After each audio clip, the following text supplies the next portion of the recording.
Welcome to Living Chassidus. Together, let's live the Chassidus we learn.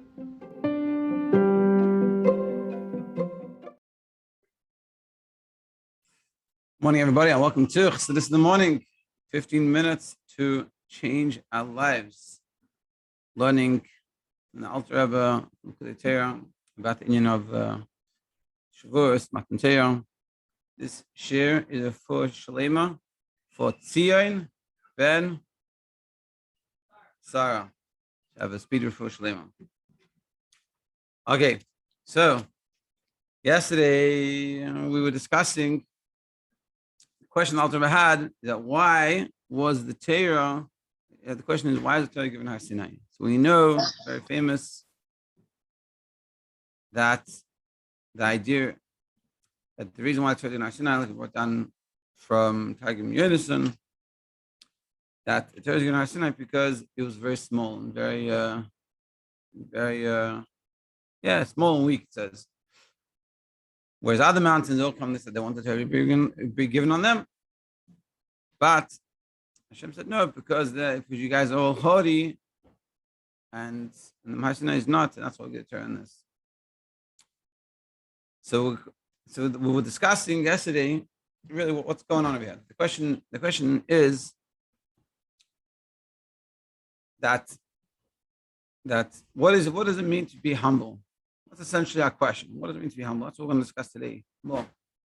Because the way I understood it when I was way back when, and I think a lot of people understand that being humble means being a nobody. And you know, these sitting from the past, you hear these stories, and it sounds very much like they thought themselves as nobodies. And being humble means you don't think of anything of yourself. You don't think highly of yourself. And that's what we understood. I understood when I learned Chassidus in Yeshiva. I don't think it ever really changed my Yeshiva experience. That's how I understood it. You know, Chassid is someone that's humble. Wasn't humble. He's a nobody. He's a bittul. What's bittul? Bittul is I don't exist. And that's what it is. That's how I'm meant to be. And someone that has yeshus, someone that has he thinks himself as a somebody. You should think of yourself as a nobody. That's meant to be. And so when you think in this term, what comes out? I'm a nobody, and everything I do doesn't have any cheshivos because I'm a nobody. And even when you do the right thing, but really, you're always on top of yourself. Hey, me, how can I do so good? Like I'm not. That's not that good. If the Rebbe does good things, what am I doing? Yeah, and even the good thing you do, but really, in comparison to everything else that I do, I'm not that good. And therefore, in a lot of your life, you know, and then you look at the people that don't learn Chassidus, they think of themselves on a very high level, you know, and you laugh at them, say, oh, you're not a chassid, you don't understand. You think you're a tzaddik. Really, halavai, you be Beinani, and you're a Russian. Not a Russian in the sense of a bad person, but a Russian, you give in to yourself. If I give in, and I give in to myself, and I don't always listen to Yitzhak and listen to Yitzhak, so therefore, I'm also not that good. And so bittul is like being honest with yourself. I know I'm not that good, and I have bittul. See, I have bittul, but I'm not good, and I know that. And I'm honest with myself. And this is how we see, and this is a lot of the way perspective of the way I grew up, and the way a lot of people, like everyone that I knew, understood it. This is bittul. And today, Mitzvah Hashem, we're going to learn what the Alter Rebbe says bittul is, not what we think and what we've somehow misconstrued, what the Alter Rebbe says. And they have some footnotes, beautiful footnotes over here, and the Rebbe as well. So we're going to see it from what's the Chassidish, the Chassidic perspective of this concept. We're going to learn it. So see, essentially that was the question we were asking. Why was he given Mount Sinai? And ultimately it was because Mount Sinai was very humble. And then we end up talking about Toyu and Tikkun. At the Ur in Toyu was a world that had a lot of light, and they wanted to shine a lot of godliness. They didn't have a lot of vessels to receive that godliness. And Tikkun is the opposite. So basically, when we are like this level of Toyu, this lot of light that we want to express ourselves a lot, we want to give over, even if it's good things, because Toyu, it's a good godly level.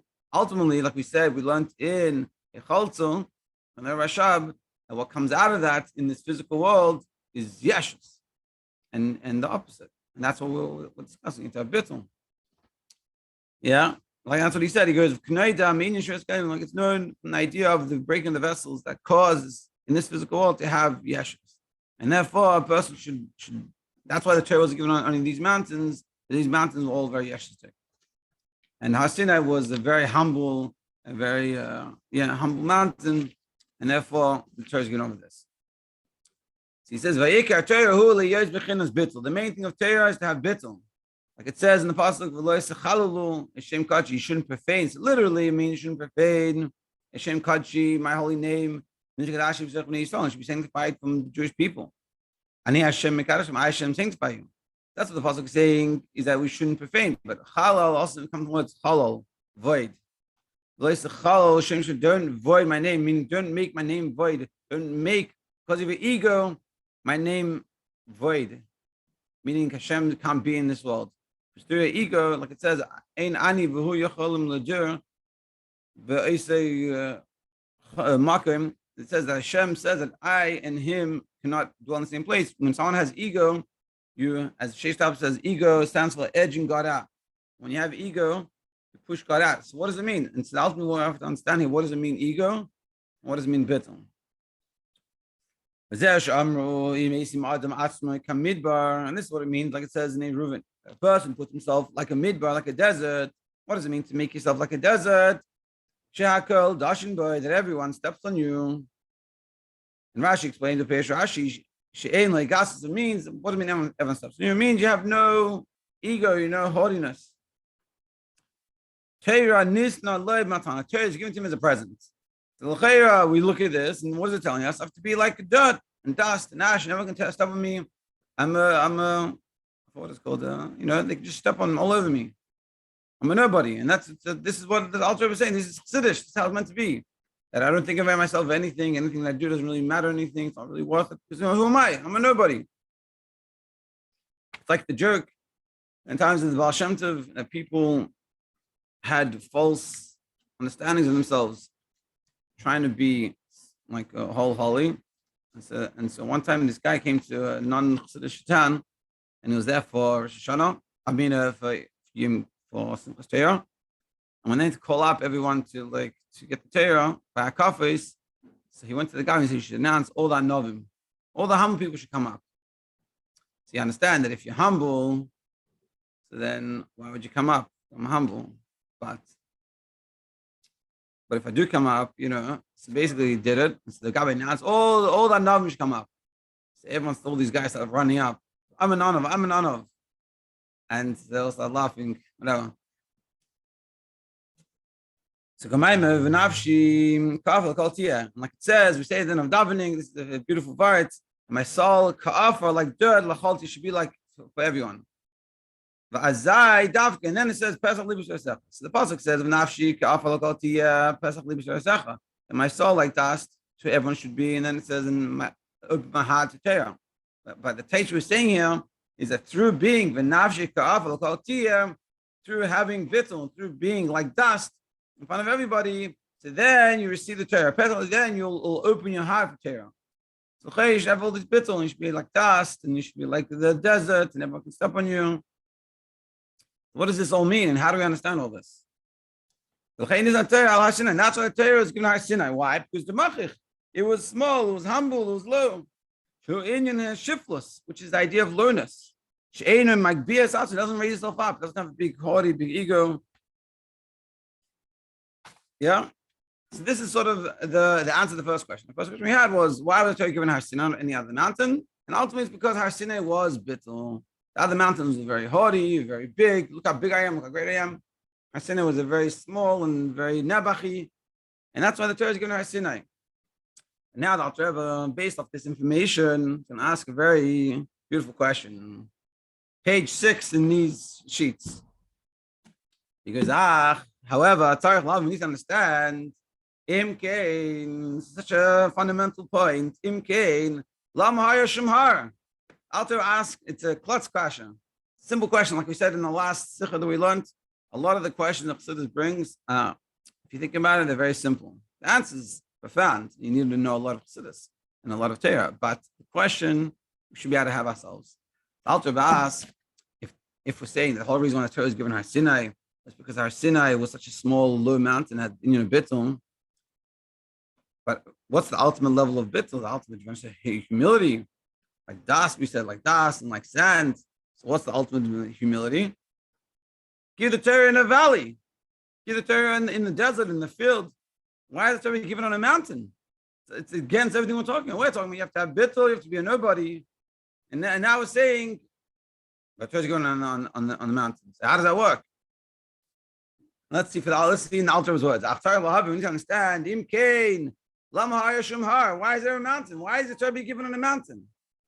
Gam Har Sinai, who harak upon it? Because Har Sinai is a mountain. Ultimately, it's still a mountain. Small mountain, but it's a mountain. Shu inyan hagva. This is an idea of wholeness, of raise up, of ego. Rak she'ena gavak. It's not so big. Seemingly, it's a contradiction to everything we've been talking about. That the reason why the Torah was given Har Sinai was because it was small, because it's the idea of humility and humbleness. Whereas all the other mountains were tall, which is ego. So if you want to show this idea of bittul, like we said before, they should be like dust. Then don't do a mountain, do a field, do a valley. Aval Saltov explains, and this is think about more than 250 years ago. This is Saltov explains. Aval the idea is in truth, if you really want to understand this matter, even though we have to be very, very humble, like everything we said until now. But nevertheless, you have to have some like self-esteem and hagbah. And you have to raise the life to be strong. His is strong. He puts here and he's like he adds in and courageous. Very interesting way to describe it. And courageous, and some self-esteem. Like it says, you should raise up, you should lift up his heart to Hashem. Because, and this also explains, because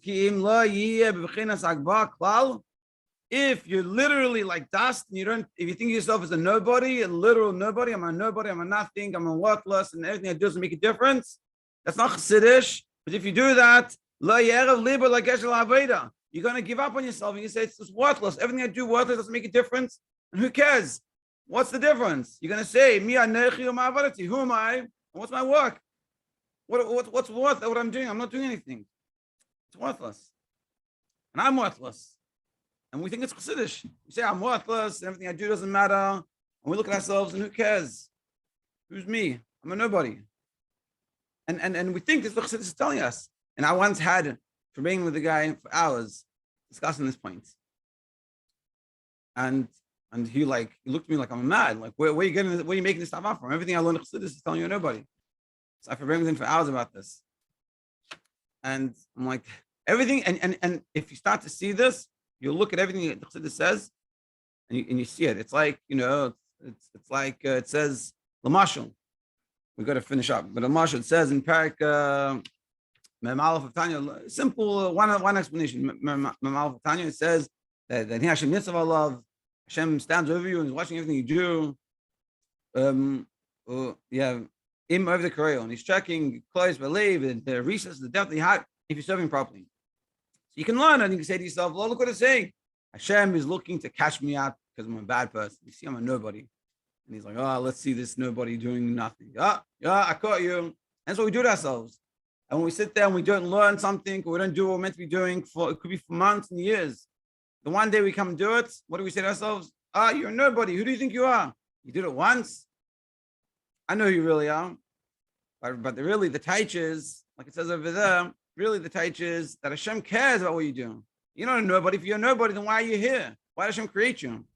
Hashem made a whole world and he made a whole Seder Yishtashlus. He spent, it's a lot of effort to make a world that God doesn't even, his presence not even naturally felt. Why did he do that? He did it for us to do a mitzvah.